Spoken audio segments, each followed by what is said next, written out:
एकदा टाळी वाजून कौतुक करा सगळ्या गुणीजनांचं. आज आमचे छोटू महाराज आपल्या कथेला आलेले आहेत. आमचे गावकरी आहेत. छोटू महाराज, आमचे विशाल भाऊ, दीपक महाराज,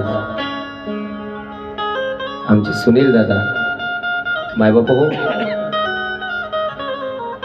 आपलं भाग्य आहे की सुंदर अशी मंडळी आपल्याला मिळालेली आहे आणि सुंदर असा आपला हा ज्ञान यज्ञ चालू आहे. फक्त आपण अंतःकरणापासून आनंद घ्यायचा आहे. तर सज्जनांनो, की जो भगवान परमात्मा अगदी थोड्याशा भक्तीने प्रसन्न होतो, तर ती भक्ती सुद्धा आपली शुद्ध असली पाहिजे मायबापू हो. तर सज्जनांनो, त्या दोघं दाम्पत्यांनी, त्या ब्राह्मण दाम्पत्यांनी भगवान शिवाची आराधना केली आणि भगवान शिवाची आराधना केल्यानंतर त्यांची प्रार्थना ऐकून, त्यांची साधना पाहून भगवान विश्वनाथ, भगवान शंकर त्या ठिकाणी प्रसन्न झाले. त्यांच्या समोर प्रकट झाले आणि सांगितलं, तुम्ही माझी आराधना केली, माझं ध्यान केलं, माझी भक्ती केली, मी तुम्हाला, तुमच्यावरती प्रसन्न आहे. तुम्हाला काय वर मागायचं तो मागा. आणि मायबापू त्यांनी सांगितलं की हे भोलेनाथ, आम्हाला दुसरं काहीच नको, फक्त आम्हाला पुत्र पाहिजे. आणि त्यावेळेला मायबापू भगवान शंकरांनी सांगितलं की बघा, तुम्ही माझी आराधना केली, तुम्ही एवढी साधना केली, तर तुमची ती इच्छा मी पूर्ण करेल. तुम्हाला पुत्र निश्चितच प्राप्त होईल. पण दोन प्रकारचे पुत्र आहे म्हटले. एक आहे सुपुत्र आणि एक आहे कुपुत्र. मायबाप हो, तर जो कुपुत्र आहे, पुत्र जन्माला यावा म्हणून आईवडिलांना आनंद वाटतो. सर्व घर अगदी आनंदित होतं. पण मायबापू त्या पुत्रापासून, त्या आईवडिलांना जीवनभर त्याच्यापासून आनंद मिळत नाही. की तो जन्माला आला तेव्हाही दुःख, आणि मोठा होतो दुष्ट दुराचारी निघतो, आणि त्यावेळेला सुद्धा दुःख होतं. आणि मग त्यावेळेला तेच मायबाप म्हणतात, देवा, अरे आम्ही निपुत्रिक राहिलो असतो तर बरं झालं असतं. कारण मायबाप हो, एक असला तरी चालेल, जास्त पाहिजे, जास्तची गरज नाही. नाहीतर मग भरपूर मुलं असतात, नावाला भरपूर असतात, पण एकही कामाचा नसतो. अरे 4-4 मुलांचे आई वडील मरून, वडील त्या ठिकाणी निघून जातात. पण मायबापू एक आई, एका आईला 4-4 मुलं त्या ठिकाणी वागवू शकत नाही. मग काय कामाची अशी आवल्या, काय कामाची अशी संतती. तुम्ही कोंबडी पाहिली, मुर्गी के तो पूत घनो आगे पीछे थाट. भरपूर असतात तिला मुलं, की पुढं 10-12 मागं 10-12, आणि अशी चालते. कशी विक्टोरिया राणी, तिला असं वाटतं की बस माझ्यासारखी कुणीच नाही, अगदी वजनात चालते अशी. पण काय होतं हळूहळू, कोई ले गई चिल्ली, कोई ले गई बिल्ली, सब हो गई बाटाबाट. आणि असं 31 डिसेंबर सारखं जर आलं तर मग काहीच शिल्लक राहत नाही. आपला सप्ताह भाग्यवान आहे, 31 डिसेंबर येतो आपल्या सप्त्यात. तर मायबाप हो, एकही शिल्लक राहत नाही. आणि ज्या वेळेला ती मागे फिरून पाहते तर काय ती एकटीच राहते. वाघिणीला किती असतात हो? वाघिणीला एकच असतो, तोही 12 वर्षात. 12 वर्षामध्ये एकच असतो. तर वाघिणीला अजिबात टेन्शन नसतं, कारण तिला माहिती आहे माझा मुलगा कोण आहे, वाघ आहे, वाघ. नाही तर मग आपले वाघ. एक बाई पाट्यावर संभार वाटत होती, तिचा नातू वाट्यावर बसलेला होता. इतका काळा होता, इतका काळा होता की त्याला दिवसा बॅटरी लावून पाहावं लागत होतं. त्याचा शिंबूड नाकातून बाहेर आलेला, तोंडात जात होता. 10-12 माश्या त्याच्या नाकात मेलेल्या. आणि त्याची आजी ती पायरीवर उभी होती.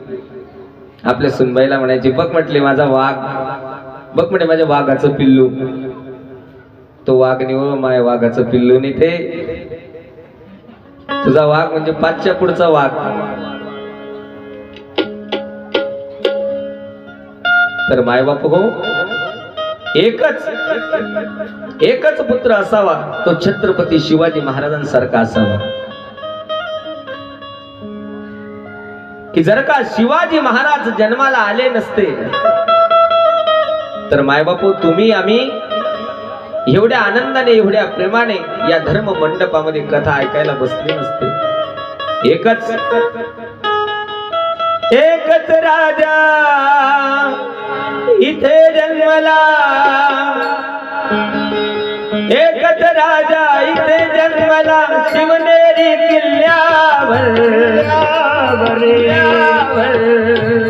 माझ्या राजाचं नाव गाजतंय गड किल्ल्याच्या दगडावर. माझ्या राजाचं नाव गाजतंय गड किल्ल्याच्या दगडावर. एकच राजा इथे जन्मला, शिवनेरी किल्ल्यावर. माझ्या राजाचं नाव गाजतंय गड किल्ल्याच्या दगडावर. माझ्या देवाचं नाव गाजतंय गड किल्ल्याच्या दगडावर.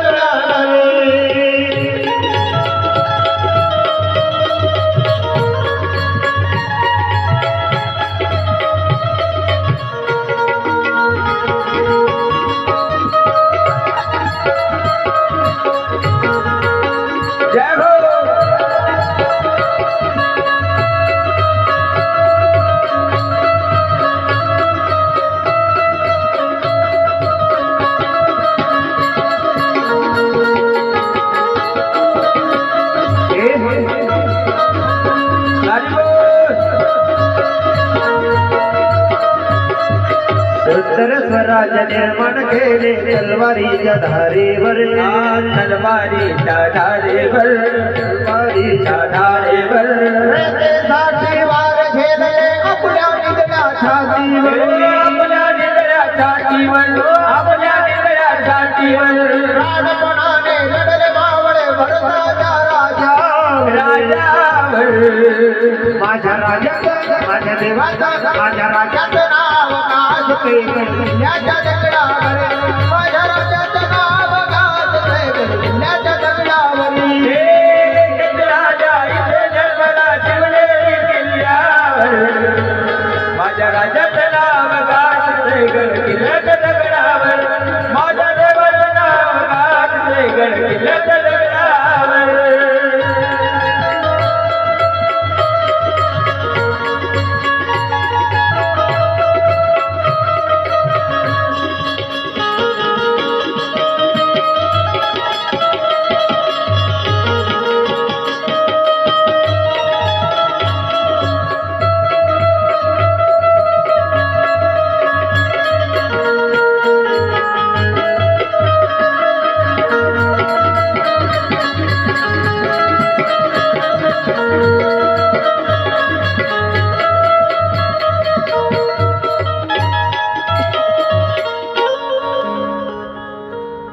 ती अशी दिव्य शक्ती आहे की राजाचं नाव घेतल्यानंतर प्रत्येक हिंदू, महाराष्ट्रात राहणारा प्रत्येक माणूस त्याला स्वाभिमान वाटतो मायबाबू.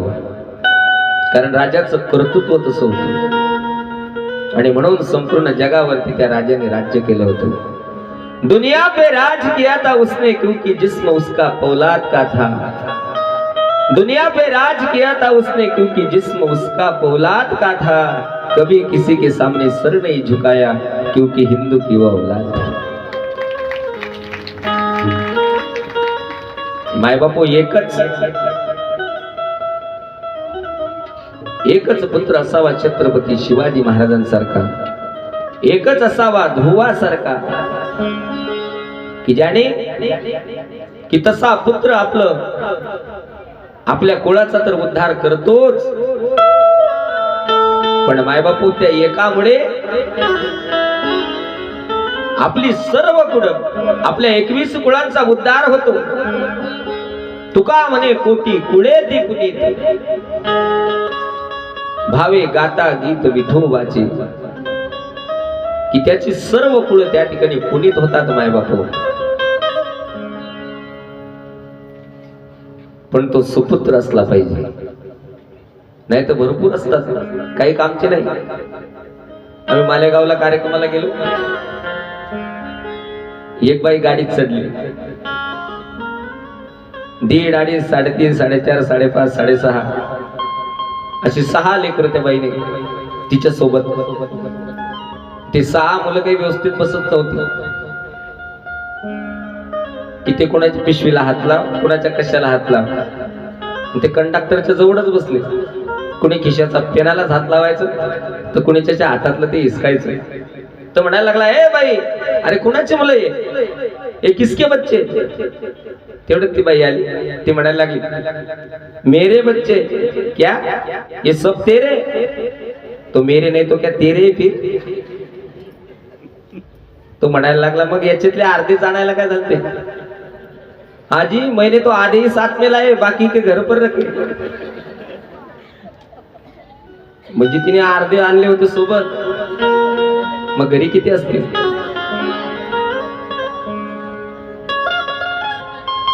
तर मायबाप हो, उद्धार जर करायचा असेल तर एकच असा घडवा, की त्या एकाच मुलामुळे तुमच्या संपूर्ण कुळाचा उद्धार झाला पाहिजे। तर मायबाप हो, त्याला आपल्या आईवडिलांची पुण्याई लागते। लोक म्हणतात, एखादा मुलगा जर चांगला असला तर लोक म्हणतात तुझ्या आईवडिलांची पुण्याई आहे, पण आईवडील काही तसे चांगले वागताना दिसत नाही। तर मायबाप हो, ही आपल्या वाढ वडिलांची पुण्याई आहे। आपली मुलं चांगलं असणं, सुसंस्कारी निघणं आपल्या वाढ वडिलांची पुण्याई आहे। म्हणून आपण सुद्धा चांगलं कर्म करा, चांगलं पुण्य करा, की जेणेकरून आपली पुढची संतती ती संस्कारिक आणि पुण्यवान जन्माला येईल। पण आज रोजी लोकांना असं वाटतं की कथा कीर्तन हे फक्त म्हाताऱ्या लोकांसाठी आहे। जे तरुण आहेत, की ज्यांची जगाला आज रोजी गरज आहे, की त्यांनी संस्कारिक व्हावं, संस्कारिक घडावं, तर मायबाप हो, ते संस्कार या धर्म मंडपामध्ये दिले जातात, इतरत्र कुठेच दिले जात नाही। म्हणून सर्वांनी कथा पुराण त्या ठिकाणी ऐकली पाहिजे। तर सज्जनांनो, एक आहे कुपुत्र आणि एक आहे सुपुत्र, की कुपुत्रापासून आपल्या आईवडिलांना आणि सर्वांना त्याच्यापासून त्रास होतो, आणि जो सुपुत्र आहे तो सर्वांना आनंद देत असतो। तर सज्जनांनो, भगवान शंकराने सांगितलं, तुम्हाला मी पुत्र देतो, पण तुम्हाला कुपुत्र पाहिजे का सुपुत्र पाहिजे? ते ब्राह्मण दाम्पत्य म्हणायला लागलं, देवा, कोणत्या आई वडिलांची इच्छा असेल की त्याचा पुत्र वाईट निघावा? सर्वांना वाटतं आपला मुलगा चांगला दिसावा,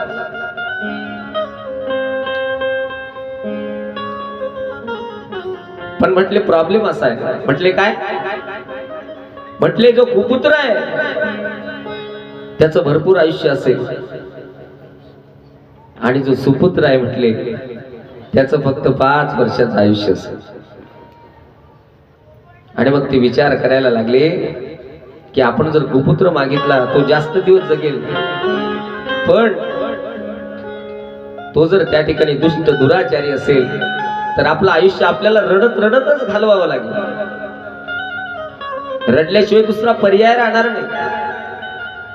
भागवतामध्ये धुंदुकारीची कथा आपण ऐकली असेल. मायबाप हो आपल्या आईवडिलांना पुत्र नाही म्हणून आपला प्राण त्यागण्यासाठी जाणारा तो आत्मदेव, पण आता पुत्र त्रास देतो तेव्हा सुद्धा त्याला प्राण द्यायला तो गेला होता. तर मायबापू तो जन्मापासून तर मरेपर्यंत आपल्या माता पित्यांना दुःख देतो, मग तसा पुत्र काय कामाचा? त्यापेक्षा वान लायलेलं काय वाईट? पण त्यावेळेला मात्र मायबापू हो अगदी दगडाच्या अंतःकरणाने भगवान महादेवाला सांगितलं, म्हटले देवा काही हरकत नाही, म्हटले त्याला 5 वर्षाचं आयुष्य असलं तरी चालेल, पण आम्हाला सुपुत्र पाहिजे. मग काय सांगता, पुत्र झाला, आनंदी आनंद आहे. पण लगेच ती गोष्ट डोळ्यासमोर यायची कुठली, की याला फक्त 5 वर्षाचं आयुष्य आहे. आणि मायबाप हो आनंदात निघालेले दिवस ते माणसाच्या लक्षात राहत नाही. ते कसे आणि केव्हा निघून जातात लक्षात येत नाही. बोलता बोलता अगदी आनंदाच्या भरात त्याचं लालन पालन याच्यामध्ये 4 वर्ष निघून गेली.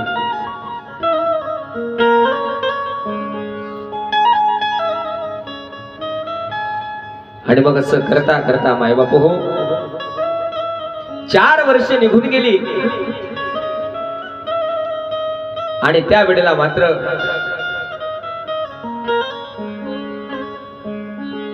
एक संत महात्मे 4 वर्ष निघून गेल्यानंतर यांना वाटायला लागलं की आता याचं काय होणार. याचं 5 वर्षाचं वय आहे आणि 5व्या वर्षी आता हा मरणार आहे. तर त्यावेळेला त्यांच्या अंतःकरणामध्ये असा विचार आला, म्हटले आता काय करायचं, 1च वर्षाचं वय राहिलं. मग त्यांनी सांगितलं, बघा म्हटले आपल्याला पुत्र कुणी दिलाय, भगवान शंकराने दिलाय. म्हटले ठीक आहे, मग त्याच्या सेवेमध्येच आपण याला लावून देऊ.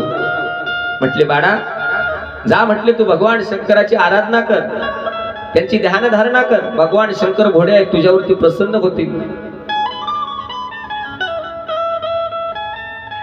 तर मायबाप हो हाही वृत्तांत भगवान शंकरांनीच त्यांना दिला.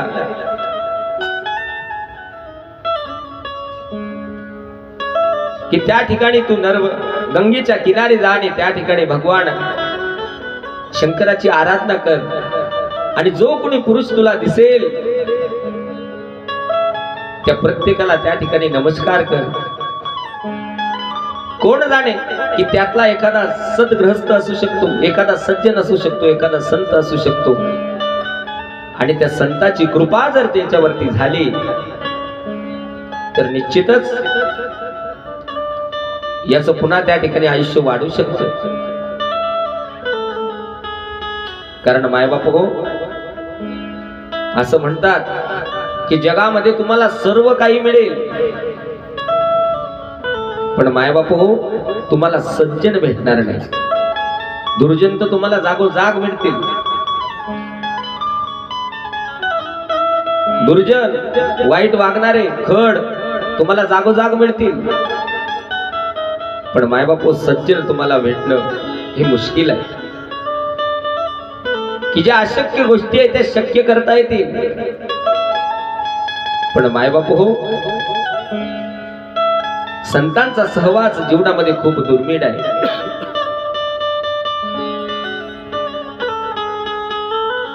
दुर्लभम त्रयमे वैतत् देवानुग्रह हेतुकम मनुष्यत्व मुमुक्षुत्व महापुरुष संश्रयः. मायबापू जीवनामध्ये महापुरुष मिळणं अतिशय कठीण आहे आणि म्हणून त्याला भाग्यच लागतं. तर सज्जनांनो, त्या गंगेच्या किनारी गेल्यानंतर तो जो येईल त्याला नमस्कार करायचा, हात जोडायचा, त्यांना लोटांगण घालायचा, की ना जाणो कुणी त्या ठिकाणी सज्जन असू शकतो, आणि भगवान शंकराची आराधना करायचा. तर मायबाप हो, कुणी स्त्री असेल, पुरुष असेल, लहान असेल, मोठा असेल, पशु पक्षी सर्वांना नमस्कार करायचा, प्रणाम करायचा. असं करता करता बरेच दिवस झाले. तर मायबाप हो, बरेच म्हणजे त्याच्या आयुष्याचे फक्त 5 दिवस उरले सज्जनांना. 5 वर्षाला फक्त 5 दिवस कमी आहेत.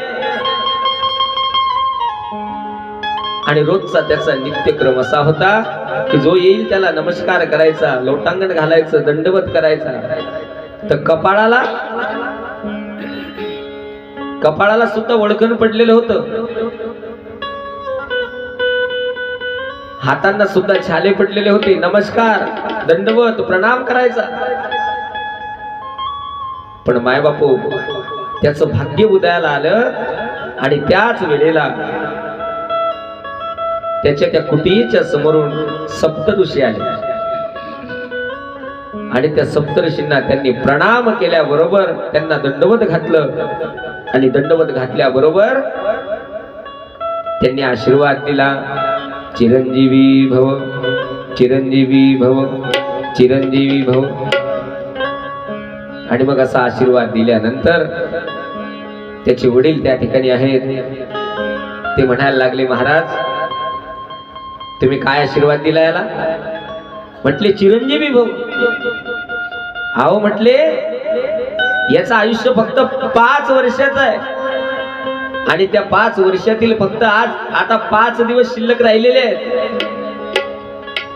आणि तुम्ही तर याला आशीर्वाद दिला चिरंजीवी भव. सप्तऋषी विचार करायला लागले, बापरे आता तर गडबड झाली. म्हटले काय करायचं? आणि त्यावेळेला मात्र सप्तऋषी विचार करायला लागले. कारण मायबापू, एखाद्या संतांची वाणी, एखाद्या सज्जनाची वाणी कधीच खोटी ठरत नाही. आणि म्हणून, कारण त्यांचं सामर्थ्य तेवढं असतं, ते म्हणायला लागले, म्हटले काही हरकत नाही, आता आमच्या मुखातून निघालेलं आहे तर मग काही होतंय का, आम्ही करतो प्रयत्न. म्हटले पण तुम्हाला एक करावं लागेल. म्हटले काय? या मुलाला तुम्ही आम्हाला देऊन द्या, नाहीतरी याचं आयुष्य कमी आहे, 5 दिवस शिल्लक राहिलेले आहे, नाहीतरी 5 वर्षानंतर हा जाणार आहे. याचं आयुष्य 5 वर्षाचं आहे, मग आम्हाला देऊन द्या. मायबापू हो, आनंदात गेलेले दिवस आणि अगदी दगडाचं हृदय करून छातीवर दगड ठेवून त्यांनी सांगितलं. दोघेही पती पत्नी अगदी नाराज झाले, अगदी खिन्न मनाने त्यांनी सांगितलं ठीक आहे, कारण सप्तऋषी काही सामान्य नाही. म्हटले ठीक आहे, तुम्ही घेऊन जायला. आणि मायबाप हो, सप्तऋषी आता त्याला घेऊन गेलेले आपल्या सोबत. मग सप्तऋषी मनामध्ये विचार करताय की आपण तर याला आशीर्वाद दिला, याच्या जीवनाचे तर फक्त 5 दिवस शिल्लक आहे, मग आता याच्यावर उपाय काय? म्हटले काय हरकत नाही, आपण ब्रह्मदेवाजवळ जाऊ. आणि मग ब्रह्मदेवाजवळ गेल्यानंतर सगळ्यात पुढे सप्तऋषी चालतायत आणि माग हा मुलगा चालतोय. तर त्या सप्तऋषींनी भगवान ब्रह्मदेवाला नमस्कार केला, प्रणाम केला. आणि सगळ्यात नंतर या बालकाने नमस्कार केला आणि एवढ्या लहान असताना प्रणाम करतोय, दंडवत करतोय. ब्रह्मदेवाने पाहिलं आणि कुठलाच विचार न करता चिरंजीवी भव, चिरंजीवी भव त्यांना सुद्धा आशीर्वाद दिला. सप्तर्षी म्हणायला लागले, देवा तुम्हीच आमची चिंताच दूर केली. म्हटले ब्रह्मदेव म्हणायला लागले, कुठली चिंता? अहो म्हटले खूप आम्हाला चिंता वाटत होती. म्हटले कशाची? अहो म्हटले ज्या मुलाला तुम्ही आशीर्वाद दिला ना, तर या मुलाचं आयुष्य फक्त 4च दिवस शिल्लक राहिलेले आहेत म्हटले 5 वर्षाला.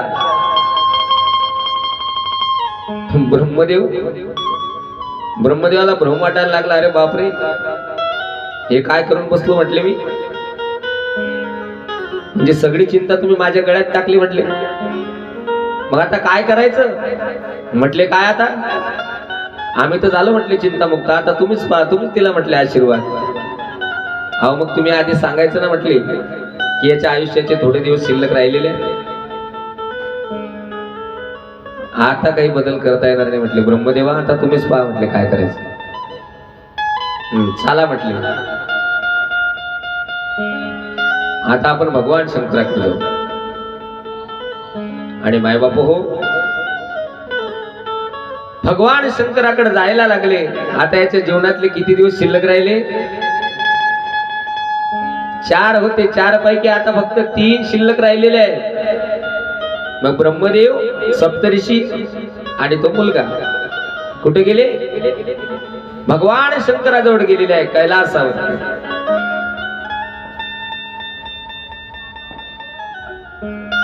भगवान शंकरांना नमस्कार असो, सर्वांनी नमस्कार केला. नम पार्वती पते घर घर महादेव.